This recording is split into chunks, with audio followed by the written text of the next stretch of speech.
We got a new resource out. We do. I feel like we should talk about it.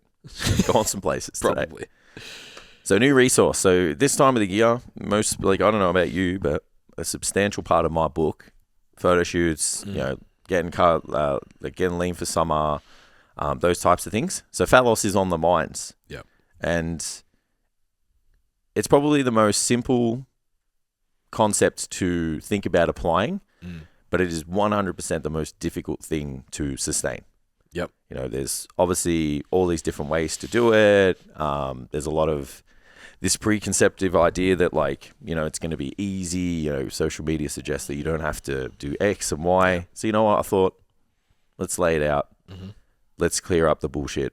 Let's talk about the things that have worked in the past. Yep. And let's set people up for success Yep. in the best way possible. So we made your fat loss cheat sheet, what you need to get shredded, as a guide. So the cheat sheet's at the start. So if you want to just download the guide and get the cheat sheet, not read the content, obviously you can do that. Yeah. It's just dot points, do this, do this, do that. However. So just before we keep going, fat loss, shredded, where is this targeted at someone that's last 5 kilos, wants to lose 20 kilos? This is doesn't targeted. Make a difference. It doesn't make a difference because it's really the timeline and the aggressive nature of it that will, dictate how long. Yep. Because you've got the tools here to go, can I sustain this for a long period of time?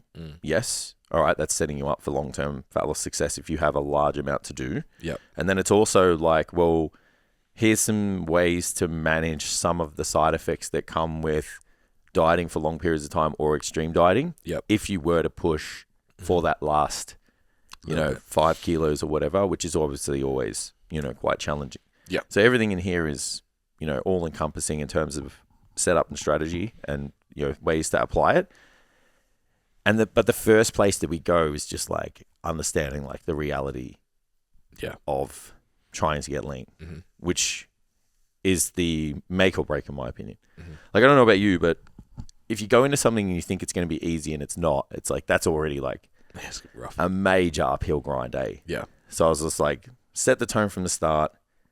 This isn't easy. It's simple to apply, but it's hard to, it's simple in its setup, but hard to apply over a long period of time. So you've got to have mental fortitude. You've got to understand you're going to be hungry. You've got to make lifestyle changes. You're going to have to make decisions that are tough in social settings, but you have to understand that that's what it takes. Yeah. And do that repeatedly to make sure you stay on track.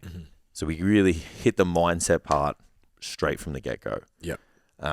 So then we roll into the cheat sheet and it's, excuse me, the first place obviously we start is just how to set up your nutrition and stuff.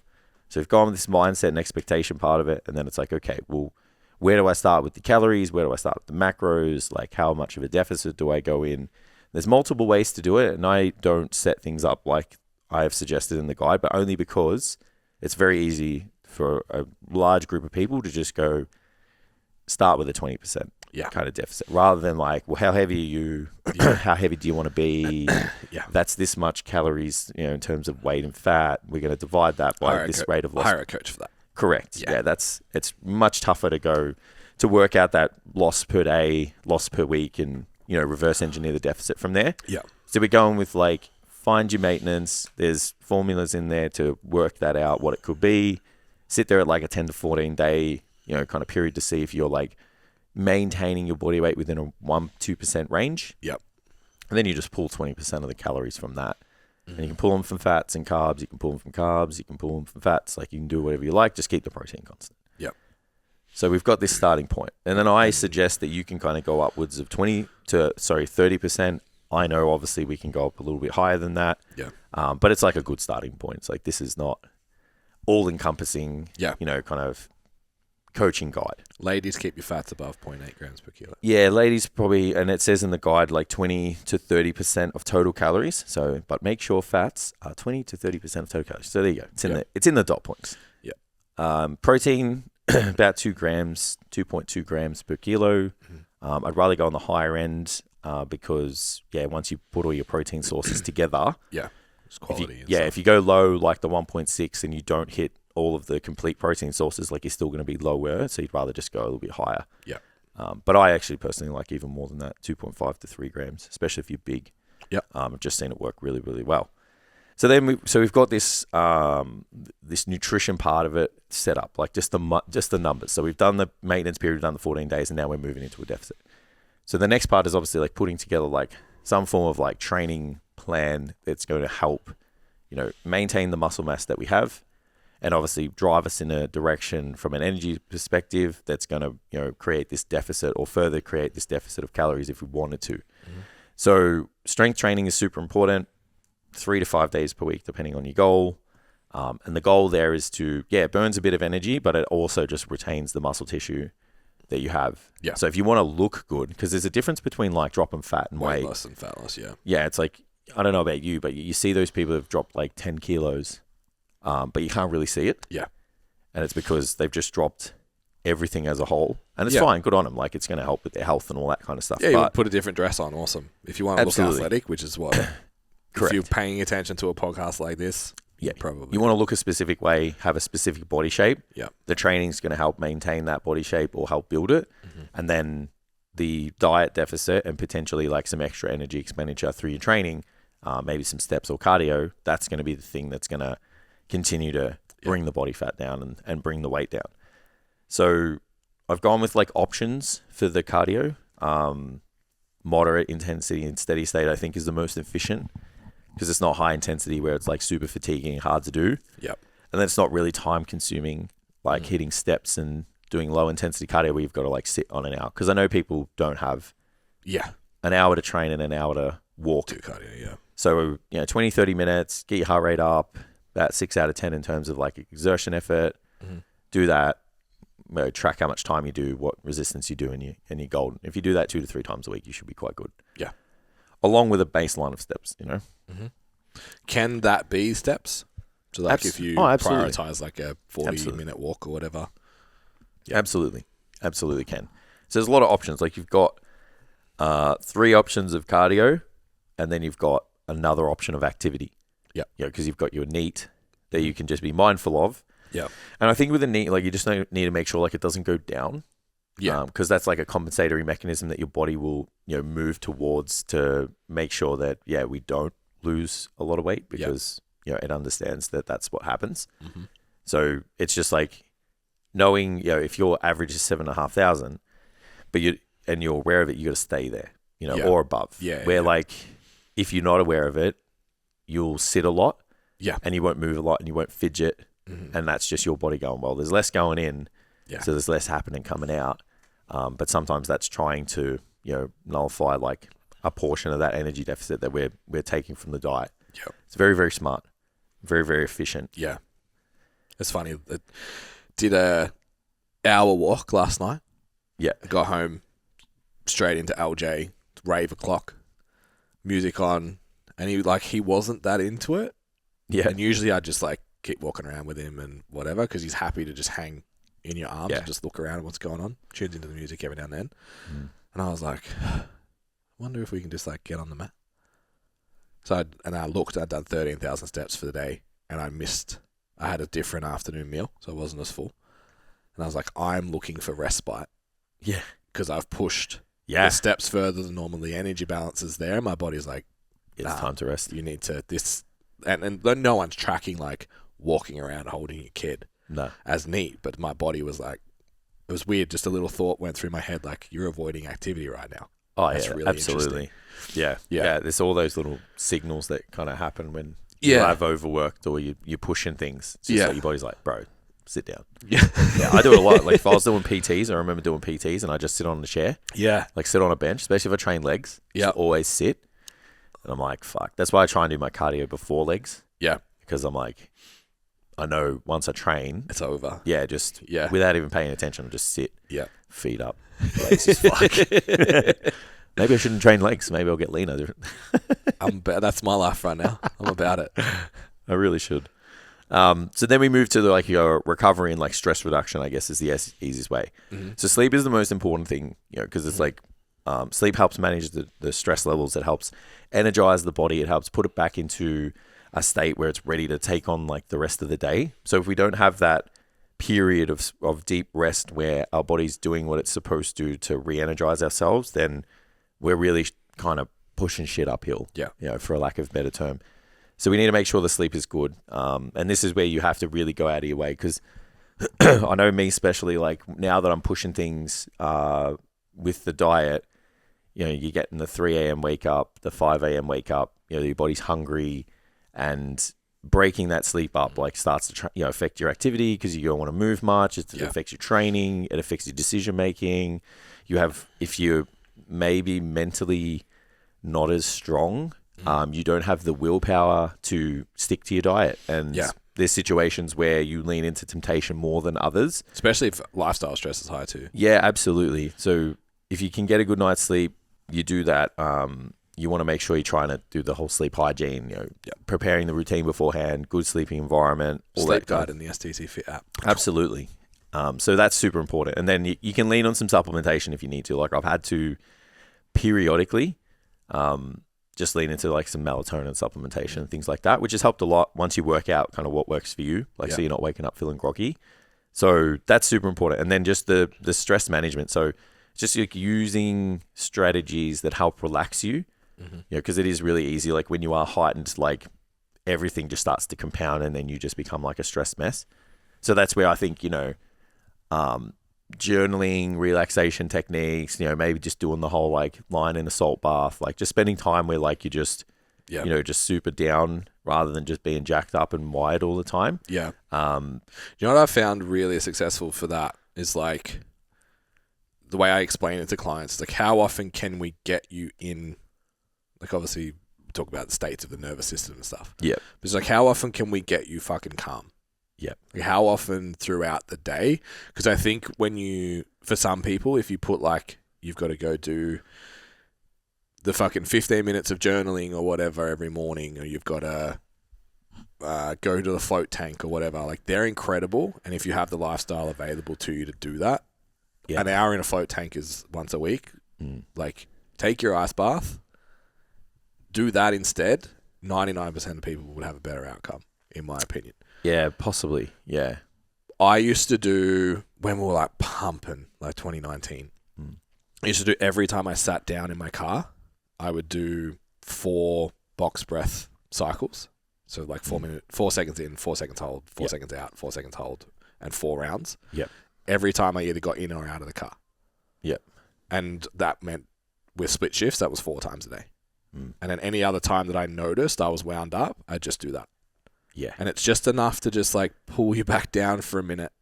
Absolutely. And it's kind of like when we talk about the little exposures of cardio rather than doing 2 hours on Saturday. Those little micro exposures throughout the day seem to really encourage like positive outcomes over a day, over a week. Yeah, absolutely. And it's less intimidating for you to be like, I have to do all this stuff. It's just like, just get yourself calm 5 times a day. Yeah. I don't, like if you people like, I don't know about you, but I know I just get used to being in like fucking sympathetic foot to the floor mode. Yeah. So you just like always feel jacked up and wired. So that when you're not, you're like if you're not used to bringing yourself down when you are, I'm like, this is fucking weird. Yeah. Like I should be doing something. Yeah. You don't get to appreciate like there's time where, there's like that rest and digest. You don't have to be willing to fucking fight a lion 22 hours a day, Yeah. So the more exposure you get, the more you realize like, oh, okay, I gotta bring myself down, and there are times to re-energize and chill the fuck out. I think pre-food's a really good one. Yep. Because if you're eating 2 grams per kilo body weight, 2.5, you're eating 4 times, 5 times a day. Yeah. So like that's a good one as well. Obviously helps with digestion and shit, but a lot of the messages is like, don't eat at your desk and all that kind of stuff. That's why. Absolutely. Or go for a walk after you eat. Yeah. Yes. The morning walk the morning walk is good, providing that Mav is well behaved. Yeah, otherwise it's more stressful. Because then sometimes I come back and I'm like, I'm more pissed off than when I left. Yeah, because he was just a fucking CUNT the whole time. Now I need box breathing. But when there's been times where we're like, he's been great and we've had a good morning. Yeah. Like that's also it hits hard. Like it hits real well. Yeah. So if you massage, anything where you find it relaxing, I guess the best way, reading, all that stuff, like just trying to take yourself down. I think it's super important because you're already going to be elevating the stress because you're in a deficit and you're working hard. What do you think about computer games? Look, I don't think, I think it depends on the game, eh? Yeah. Because it's like, I know the games I play are not, well, sorry, I haven't actually played my PlayStation for like a month. So I think I'm nearly done. I think I'm nearly done with that. Oh, you're over it? I think it's either that or it's like my brain can't do it because I'm too tired. Yeah, it's too on right Yeah, now. like I can't work fast because I like fast games. Yeah. You know? So I think, if you're playing something hectic, like a multiplayer first-person shooter, it's like that's stressful as a motherfucker. Yeah. We play like a game, like an arcade style, story game or something that's just not super hard, like Elden Ring or something, where you just die all the fucking time. Like it might be okay. Doesn't wind you up. Yeah. Have you ever played? Is it Rayman? I haven't. Yeah, it's a good one for that. It's just like a puzzle. Yeah. Yeah. Well, then that would be like okay. Mario, but I think that would be fine. Yeah. But it's definitely don't sim race. I've gone to bed sometimes fucking scathing, and I'm like, that didn't do what it was supposed to. Yeah, the way the lobbies work in iRacing is there's only a race in each category, like usually once an hour, sometimes every 2 hours. Yeah. So you fuck around, practice or whatever until that starts. You have 2-minute practice, 8-minute qualifying, 20-minute race. Yep. So if you get taken out on turn 1 and you have an hour to play, that's it. You have to drive around last for the next 20 minutes. Fuck that. It's not relaxing. I definitely wouldn't suit that style of gaming. So then we move into like just the things on the top that are going to help. So it's finding a method that you can look at and go, I can do this for a long period of time. Yeah. Some people are going to be able to grit it out a little bit more, especially if you're pushing leanness. Like you can't sit there and go, well, I can do this forever. Like if you're pushing hard leanness, like it's going to be tough. It's going to suck, but you've got an overbearing, desire to push away some of those, side effects because you want to achieve what you want to achieve and challenge yourself. But most of the time you've got to look at it and go, I can do this consistently enough to get a result. Because if you're doing something for like 3 or 4 days, then you're fucking cheating on the weekend and, that process just repeats itself. Like that's not consistent enough to be able to manage the variables and go, this plan's effective. It's a sign that you can't deal with that plan or it's not important enough to you or a combination of both of those things, I think. Yeah. So super important to do that. And then it's like knowing what to track and how to make adjustments. Like obviously, you can only put so much in there. It's hard to put every list of like how to make this adjustment, but it's like track your activity, track your nutrition, track your training. Yeah. And then it's like when you've hit a stall, you have options of like, can you peel a bit of calories back? Can you drive a little bit of output? Both those things have a ceiling on them, so you can only do so much. And you just need to know, which card to play when. But again, like that's a really hard thing to just like put in a detailed guide because, it takes a trained eye, it takes a bit of experience, but most of it you can get away with for a period of time of just, setting it up and just going, cool, I need to move a bit more or eat a little less food. Yeah. So there's one, because I wrote this in the standout thing yesterday, because I've noticed it with the prep for the girls at the moment. One thing to add to the mentality element is unless you're going for like sub-athletic levels of body fat, so that's like abs, both genders, absolutely. Really. Basically, yeah. Yeah. I don't think you need to sacrifice performance. No. So I've got 2 girls at the moment. Both have lost around 5 to 8 kilos through off-season before they really came into prep. Yeah. One of them I don't think even thought that it was a problem. Right. Like that's just like, I'm lighter, that's great. I don't have to stress about weighing. Yeah. And just didn't even, the thought never crossed her mind that would impact performance. Yeah. Until we started testing numbers. I'm like, dude, you're hitting your openers for triples 5 kilos lighter. That's fucking awesome. And she was like, oh, okay, that's cool. Another one lost a bunch of weight and was in her head like, oh, I won't be as strong. Yeah. If I can hit this at this body weight, that's okay. Yeah. And I'm only now, like we're 4 weeks out, I was like, no. You're still PB. Yep. Like you can still do everything you did before. Bench press maybe, especially for the guys, just size. Yeah. The bar's got to travel further. Like it's all, Absolutely. it actually changes the mechanics of the movement. But more often than not, that level of weight change isn't going to impact strength progress. Yeah. And I think a lot of people expect to get weaker, not be able to progress in their training. Of course. They stop looking for progressive overload and stuff. Yeah, and that's a pitfall. You've got to have that in your head that, like, to still chase performance. Yeah, absolutely. Yeah, you have to. Yeah, where possible.